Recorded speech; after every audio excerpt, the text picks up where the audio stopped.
news this morning, the DeWitt County Development Council has announced its latest grant cycle.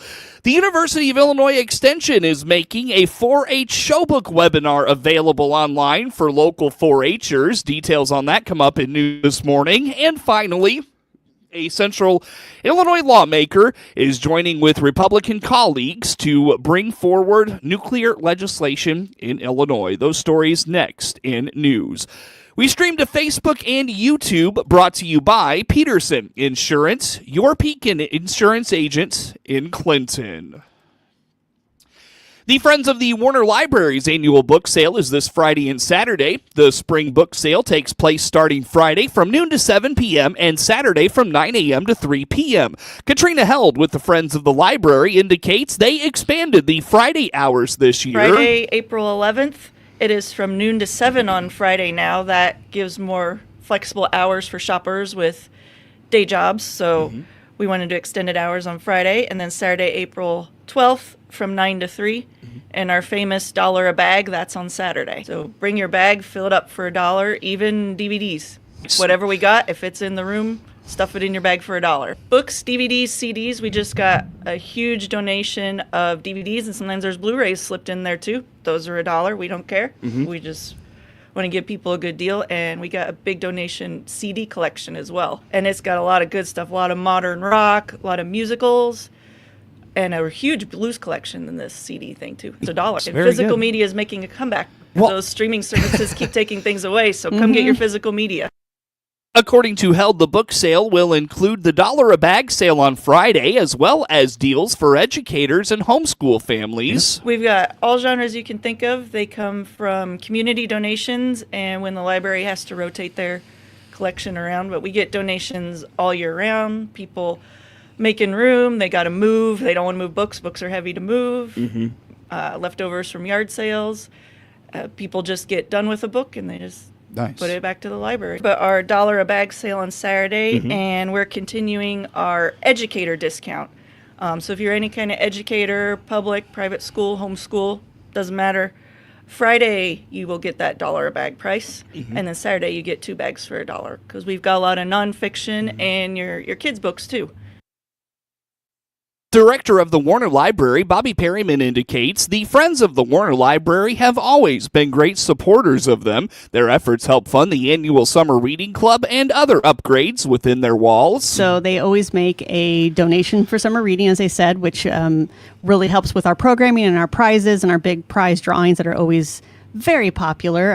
Last year we had record participation in summer reading, so we're very excited for the future, and having all of those programs and inducements really help. The Friends have donated for equipment like our microfilm reader. So we have a large collection of microfilm going all the way back, newspapers going back to the 1854, for not just for Clinton, but for Kinney and Wapella and other towns around us. And our microfilm readers were ancient and they died, and the man who used to repair them also passed away. So we were just kind of in a bad way with no other way to access this microfilm, but with our digital microfilm reader, we can see it, we can print it better, we can crop it, we can do all kinds of amazing things, so all of those records are accessible. And in the past, the Friends have sponsored programs before. We had a Mary Todd Lincoln impersonator who came and did a program last year. She was wonderful. So lots of things like that they sponsor. The Friends also are our volunteers. So when we need extra help for our summer reading kickoff or our summer reading party or any kind of extra pair of hands, the Friends are wonderful to help us out.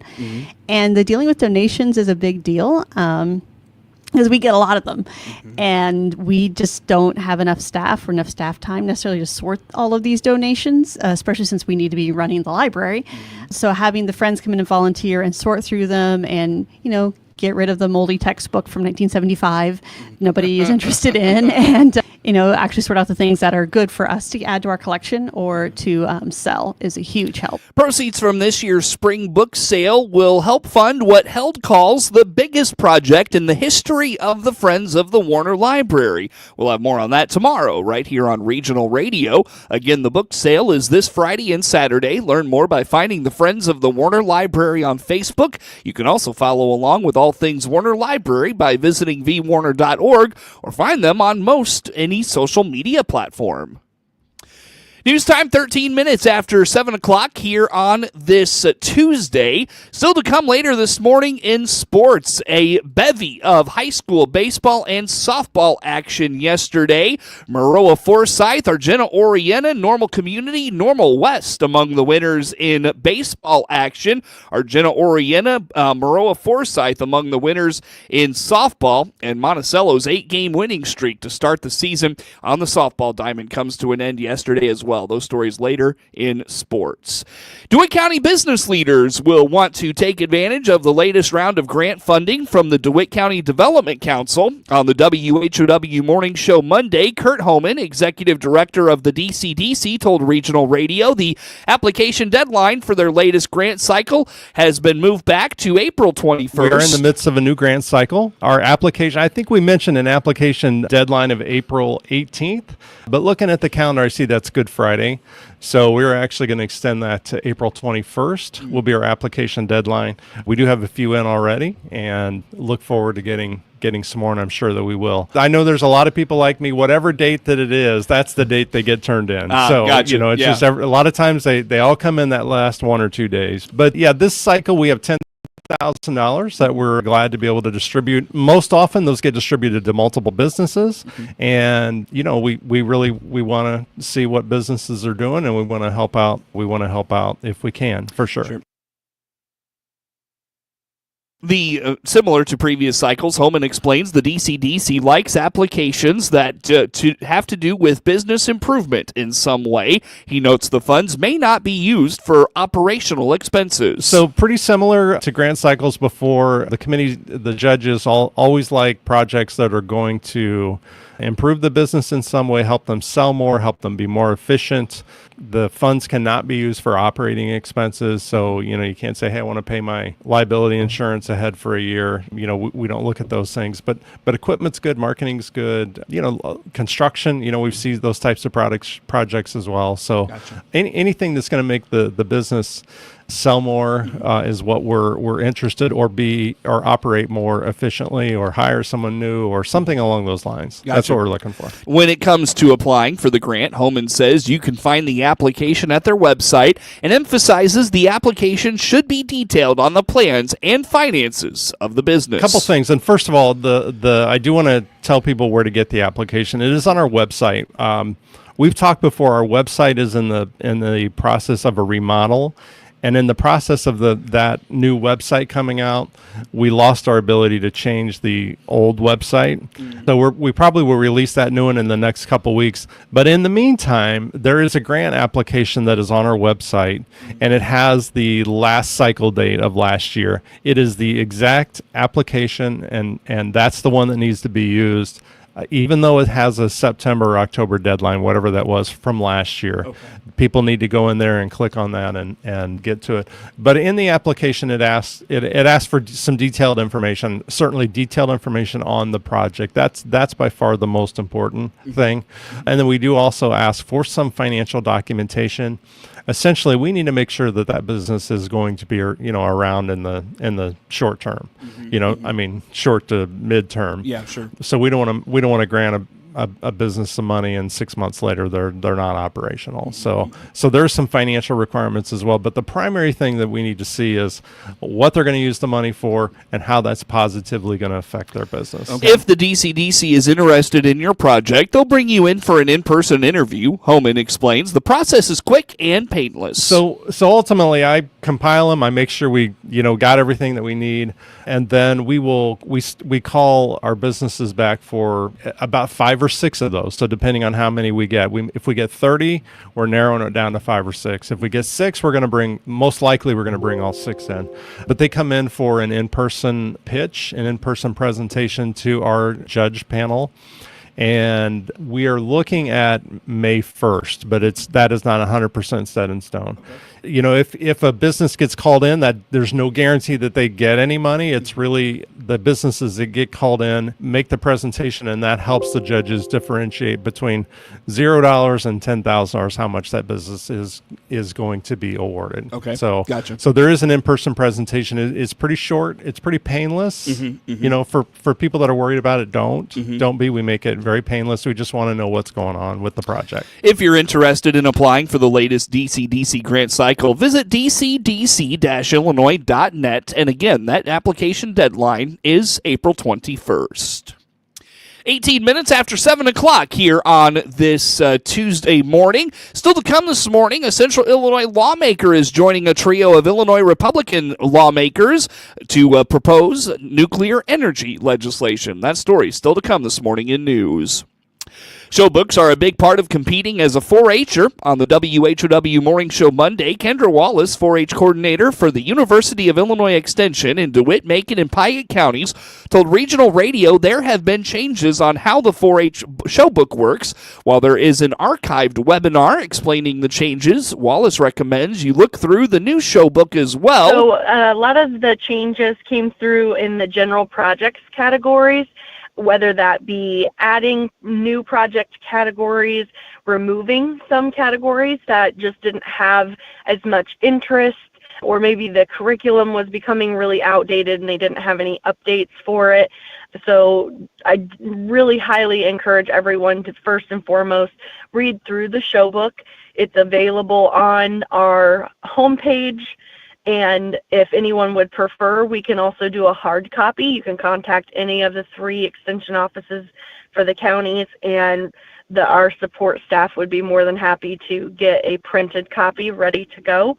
But just read through there, take a look at those classes, and really pay attention to what the project is asking for. I know there's quite a few projects that now have size restrictions, because I know the state fair is so cool and fascinating to be a part of, but the ore building is only so big. But again, I go through all of this a lot more in depth, as well as the schedule and who is the staff that'll be available there at the fair. That's on the webinar as well. So who to reach out to for questions and in what areas. But our biggest recommendation is definitely read through that show book. Some changes are due to the lack of space at the State Fair in Springfield, and Wallace notes while the Fair Board has done a lot to make sure all the projects can be hosted locally, the creativity of students can sometimes outgrow the space.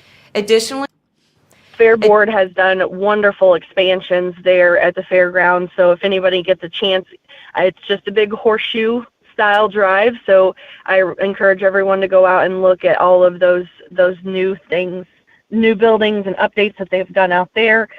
And then, of course, always just come out and enjoy the show with us as well during the summer. It has expanded well beyond those livestock and home economics clubs that it started out as. It just blows my mind, the things that these kids come up with, anything from visual arts categories, cooking, to now we've got all of the STEM areas as well. So that's STEM trades and STEM technologies.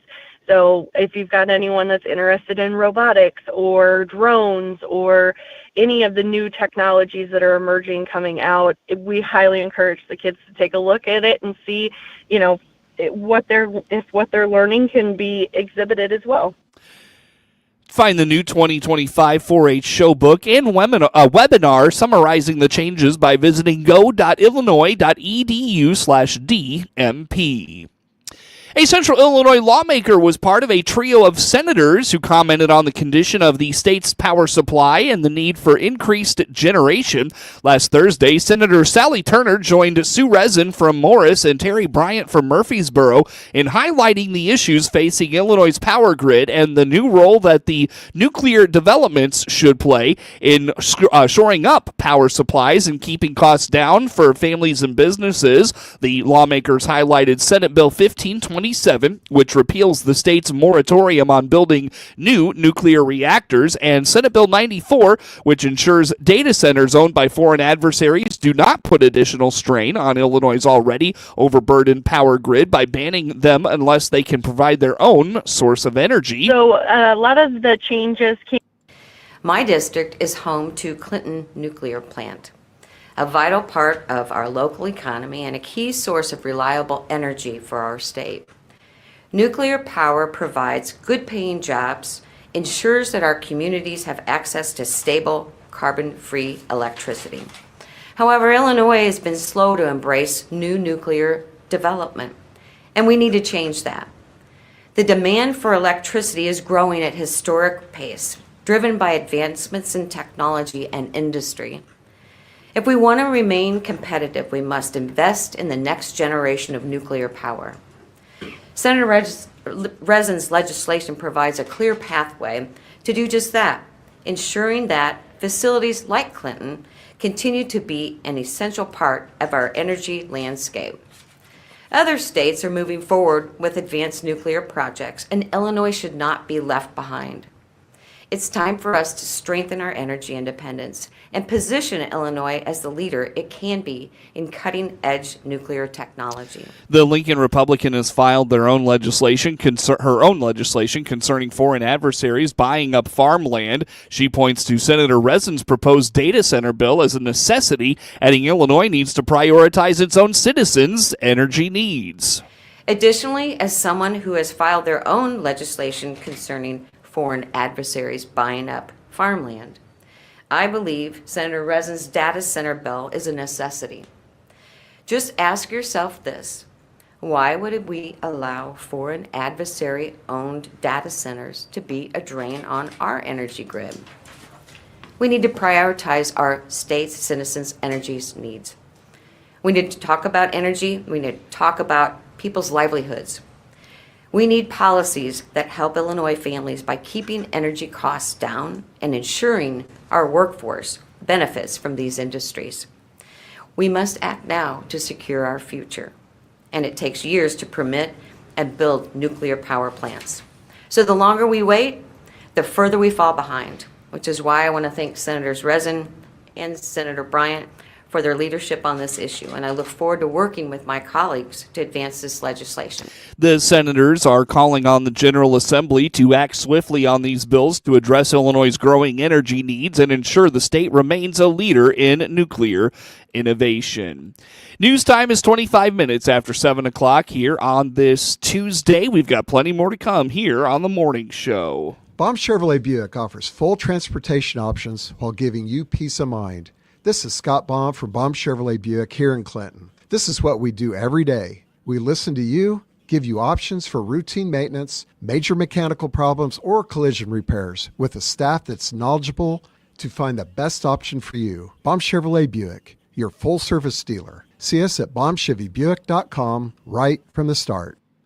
News time is 26 minutes after 7 o'clock on this Tuesday. Again, I'm Seth Lawrence with you folks today for this expanded local newscast. The IHSA will crown a state champion in Madden this spring. It's part of the Esports State Tournament Series, says the organization's Chris Schwartz. Last couple of years within our advisory committee, we've been talking about, down the line, if we continue to see this growth, that esports will probably see a regional round implemented as well.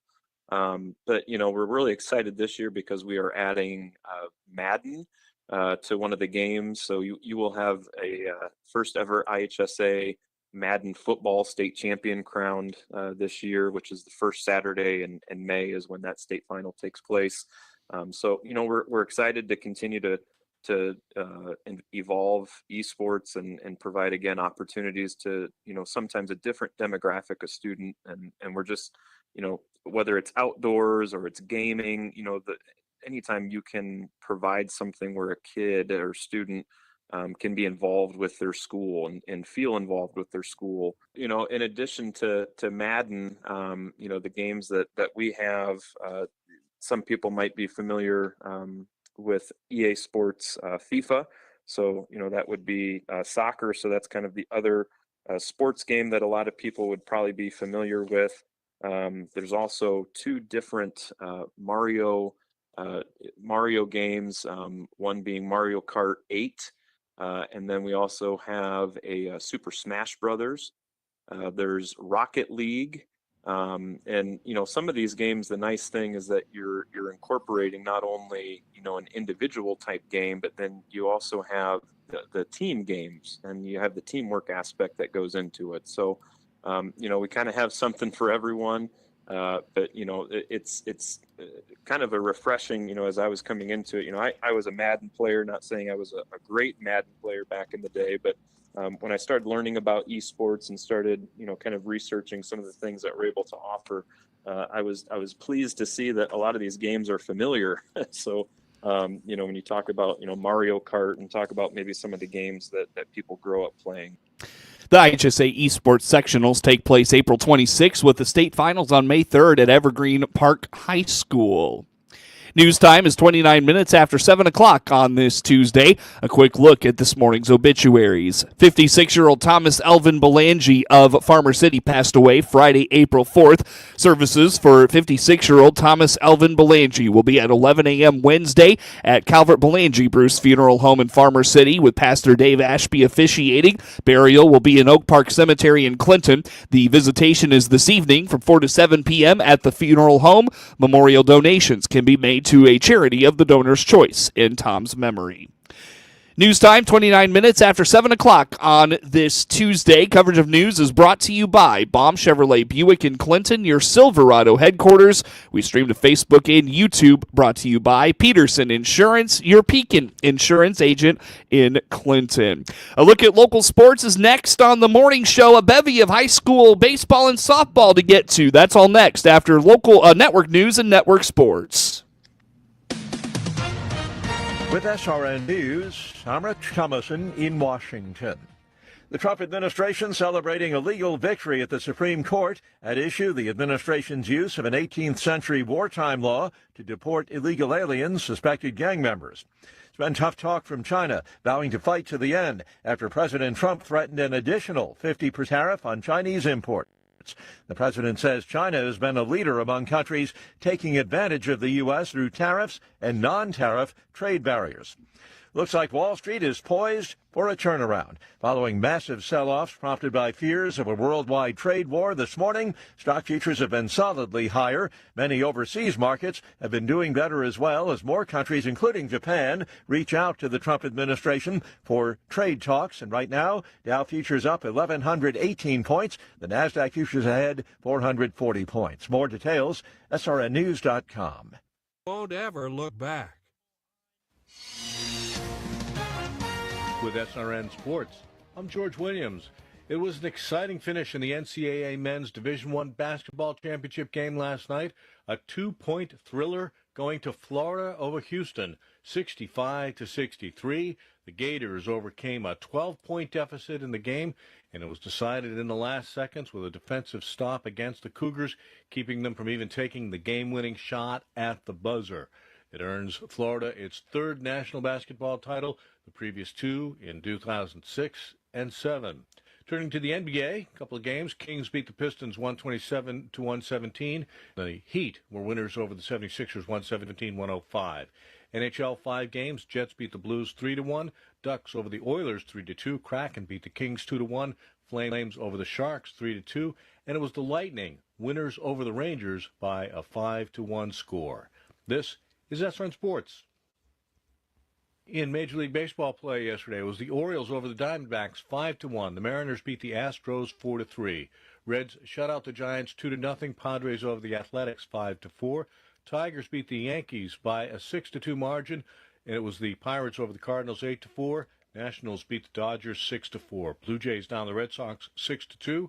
Mets shut the Marlins out 2-0. Royals over the Twins 4-2. And the Cubs shut the Rangers out 7-0. Interesting statistical note in Major League Baseball, the average batting average through the first week of play, just .239, barely above the record low of .237 set in the 1968 year of the pitcher. President Trump welcomed the reigning baseball champion LA Dodgers to the White House in a ceremony yesterday, and President Trump celebrating a victory in his senior club championship at his own Trump International Golf Club in West Palm Beach on the weekend. This is SRN Sports. Time now for a look at sports. I'm Seth Lawrence with this report.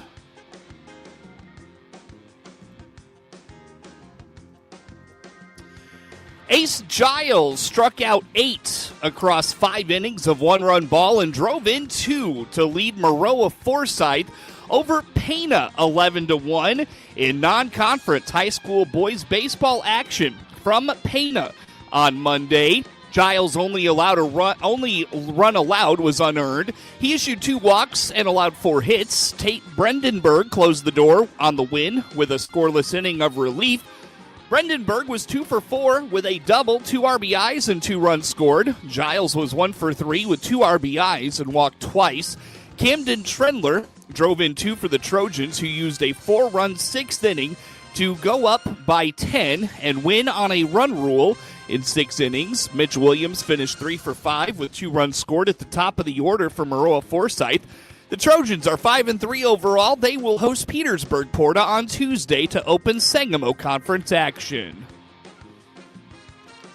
MJ Hall struck out 13 and went the distance, leading Argenta-Oreana over Broadlands Heritage 10-1 in high school baseball action Monday in Argenta. Hall allowed a run on 5 walks and on 5 hits and issued 1 walk in his 3rd complete game of the season. The Bombers ran wild on the base paths with 13 stolen bases. Mason Markham was 1 for 2 with a double, 2 RBIs, and stole 3 bases. Carter Logue finished 1 for 2 with a double, an RBI, and stole a base. Hall was 2 for 2 with a double, 2 runs scored, and 2 stolen bases. Landon Jackson stole 2 bases and drove in a run for the Bombers.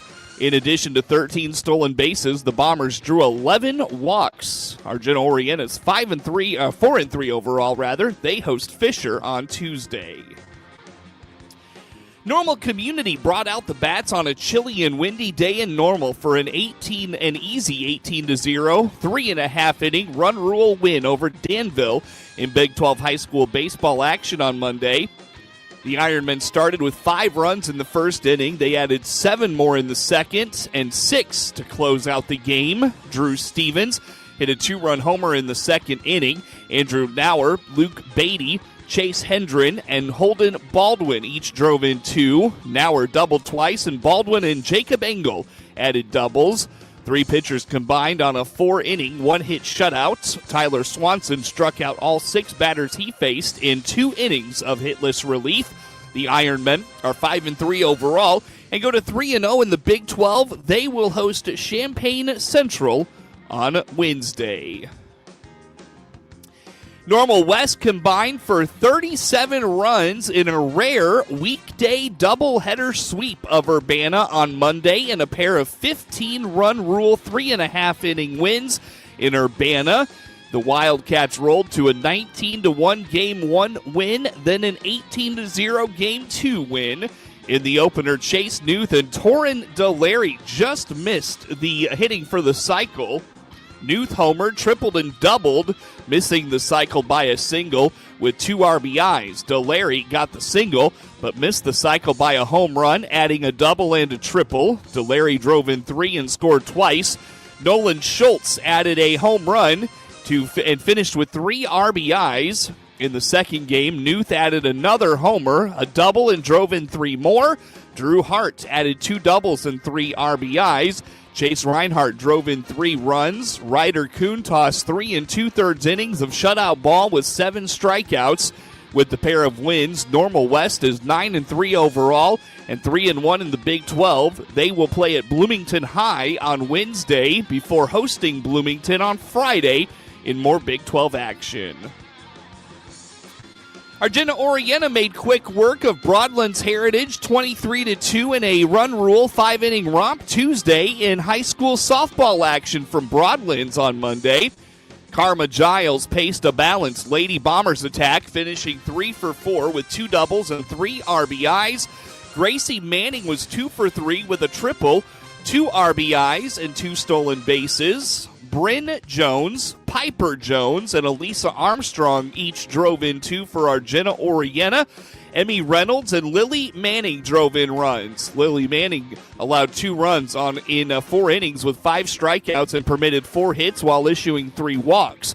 The Lady Bombers are 2-5 overall. They will travel to Tri-City to take on Tri-City Sangamon Valley on Tuesday. Maroa-Forsyth scored 4 runs in the top of the 7th inning and rallied to a 9-8 marathon win over Pana in non-conference high school softball action on Monday in Pana. The Lady Trojans led 5-1 after a 2-run 5th inning, but the Lady Panthers got 3 runs back in its half of the 5th to trail 5-4. They would add 2 more in the 6th to go up 6-5. In the Lady Trojans half of the 7th, Adeline Simmons' run-scoring double tied the score at 6. After Callie Kaler walked, Taylor Crouch brought home 2 with a single, and Danny Holvey's RBI single finished the scoring for the inning, putting the Lady Trojans in front 9-6. Of the 8 runs surrendered in the game, only 2 were earned for Hovey, including one of the 2 in the 9th on a 2-run homer that came after a leadoff base runner reached on an error. Hovey struck out 9, walked 1, and permitted 8 hits. Crouch was 3 for 4 with 2 doubles and 2 RBIs. Aubrey Stewart hit a solo home run. Simmons was 2 for 4 with a double and 2 RBIs for Maroa-Forsyth. Lainey Larner and Hovey drove in runs for the Lady Trojans. With the win, Maroa-Forsyth goes to 5-2 overall. They host Petersburg Porta on Tuesday to open Sangamo Conference action. Monticello and Mount Zion combined for 26 hits, but it was the Lady Braves who outlasted the Lady Sages 13-6 in non-conference high school softball action from Mount Zion on Monday. Each team scored 4 runs in the first inning. Isabella Beery scored 2 with a base hit, and later in the frame, Allie Widener doubled in 2 more to put Monticello up 4-0. Evelyn Ethel hit a 2-run homer that brought Mount Zion within 4-3. Ellie Green singled in the tying 2 runs. 2 batters later, Cassidy Stoffel brought in Sadie Walsh in the top of the 2nd inning to put Monticello back in front 5-4, but that would be the last lead of the day for the Lady Sages. The Lady Braves scored 3 more in its half of the 2nd to go up 7-4. Leading 10-6, the final blow for Monticello was a Chloe Williams bases clearing triple that put the Lady Braves up 13-6 in the 6th inning. Walsh led Monticello, going 4 for 5 with a double, an RBI, and 2 runs scored. Beery was 2 for 4 with 2 RBIs, and Widener finished 2 for 4 with 2 RBIs. Thea Key added a double for Monticello. The Lady Sages' 8-game winning streak to start the year comes to an end as they fall to 8-1. They travel to Tri-Valley on Tuesday. GCMS outlasted Hayworth 5-4 in a 9-inning extra innings marathon Monday in the Heart of Illinois Conference High School softball action in Hayworth. The Lady Hawks went up 3-1 with a 3-run 2nd inning. Hayworth got the 3 back with a 3-run 3rd inning, highlighted by a Grace Steens run-scoring triple that tied the game. GCMS knotted it at 4 with a run in the 5th, and it was all goose eggs until the Lady Hawks broke the tie in the top of the 9th. Natalie Kopp was 3 for 4 with 2 runs at the top of the order for the Lady Hornets. Streens and Emily Rogers were each 2 for 4 with an RBI and runs scored. Gabby Dow twirled 9 innings for Hayworth. She struck out 6, walked 4, and permitted 14 hits. The Lady Hornets are 2-4 overall and start 0-1 in the Heart of Illinois. They travel to Hayworth on Wednesday. A 4-run 3rd inning propelled Villa Grove past Blue Ridge 10-2 in Prairie Central Conference High School softball action Monday in Farmer City. Carly Fenton and Lily Anger drove in the only runs for the Lady Knights. Anger stole a base and was 1 for 3 with a run scored. Addison Rose was 3 for 4 with a triple and a run scored. Carson Steiger finished 1 for 4 with a triple for Blue Ridge. The Lady Knights dropped to 2-5 overall and start 0-1 in the Lincoln Prairie Conference. They will host Toledo Cumberland on Friday. Decatur Unity Christian scored 16 runs in the 1st inning in a 19-5 2-inning run rule romp in Lincoln Prairie Conference High School baseball action Monday in Farmer City. The Knights' Preston Giles permitted 11 unearned runs in the inning. He led the Knights going 2 for 4 with a double and 2 RBIs. Blue Ridge falls to 0-6 and starts 0-1 in the Lincoln Prairie. They host Armstrong Potomac on Thursday. Justin Steele tossed 3-hit ball over 7 innings, and the Cubs beat the Rangers 7-0 on a frigid Monday night. Michael Bush doubled and scored in the 2nd. He also chased Nathan Eovaldi with an RBI triple in the 5th. that made it 3-0. Ian Happ had 3 RBIs. His 2-run single highlighted a 4-run sixth, and the Cubs won for the 6th time in 7 games on a 34-degree night. Steele won his 3rd straight start since a loss to the Dodgers in Tokyo on March 19th. The lefty struck out 8 and walked 2. Colin Ray worked 2 innings to finish Chicago's first shutout this year. The Rangers had won 5 straight and 8 of 10 to start the season. Eovaldi lasted just 4 2/3 innings, allowing 3 runs, 4 hits after shutting out Cincinnati Tuesday in the Majors' first complete game this season. The 35-year-old right-hander walked 2 and hit 2 batters. The Cubs had runners on 2nd and 3rd with 2 outs in the 6th when Happ broke the game open with a 2-run single against Gerson Garabito. He then stole 2nd and scored on Kyle Tucker's single. Tucker took 2nd on the throw home and came around on a Saya Suzuki single. The 34-degree game time temperature was the coldest at Wrigley Field since April of 2011 when it was 34 degrees for the first pitch against San Diego. By comparison, it was 38 when the Blackhawks played the Blues in the NHL Winter Classic on New Year's Eve. For Texas, the lowest game time temperature was 33 in Milwaukee in April of 1989 before Miller Park was built. Veteran left-hander Patrick Corbin makes his Rangers debut tonight opposite Jamison Tejon for the Cubs. Joey Bart, Andrew McCutchen, and Isaiah Kiner Khalifa each drove in 2 runs, and the Pirates doubled up the Cardinals for their 4th consecutive loss with an 8-4 win on Monday night.